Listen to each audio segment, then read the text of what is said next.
Let's jump into this journey of finding peace for our everyday, real lives. It's good here for us to define peace. Yes, week 4. We're finally getting around to a definition. But the definition probably won't surprise you. I've mentioned it subtly already. Let's make it clear today, just to make sure we're on the same page. The peace we've been reading about in the Bible is synonymous with wholeness. Peace can be defined as wholeness. We were made to have a whole, unbroken relationship with God. But before we receive salvation, we can't, and we don't experience wholeness with Him. Wholeness with God comes with salvation. That's why we say God is the source of peace, and our experience of peace starts with salvation. But as we know, we don't immediately live out the full reality of our wholeness when we receive salvation. We need to be sanctified. As God sanctifies us, we begin to live the lyrics of that old hymn, "It is well with my soul."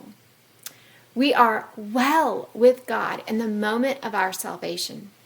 But then sanctification leads us to experience that wellness, that wholeness practically. So peace is not the absence of hard things. And peace is not even the absence of feelings or emotions. Sometimes that's how the world presents peace.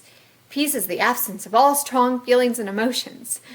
That belief that peace is the absence of all strong feelings is actually connected to an ancient religion or belief system, a guiding and governing philosophy called Stoicism. Stoicism is all about self-control, but not the type of self-control that God points us to in Galatians 5 when God speaks to us about the fruit of the Spirit. The type of control that's found in Stoicism is self-effort, not God-supplied fruit. Stoicism proclaimed that the highest purpose a human could experience was not found in a whole relationship with God, but instead was found in managing and controlling oneself, including one's emotions. Today, a Stoic is someone who endures pain and problems without showing emotion. Why do I bring this up? Because Stoicism, as it is defined today, has seeped its way into the hearts and the minds of kingdom citizens. And it's time we identify it and we replace it with truth. Recently, that's where God has been at work in my life. He's been sanctifying me as He has used His word to help me to see that peace is not the absence of emotion. Certainly, I did tell the story last week of being controlled by fear and then finding freedom. But I need to be clear this week that the freedom I am experiencing isn't the total absence of emotion. I found freedom from a mindset and, in a sense, a motivator that had my thoughts locked on what ifs instead of on the truth. I did not find freedom from emotions, though. That wouldn't have been real freedom.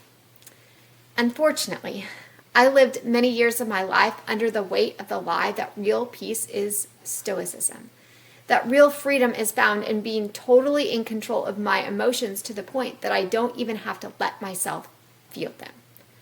Stoicism is lonely. It keeps us from experiencing what Romans 12:15 commands.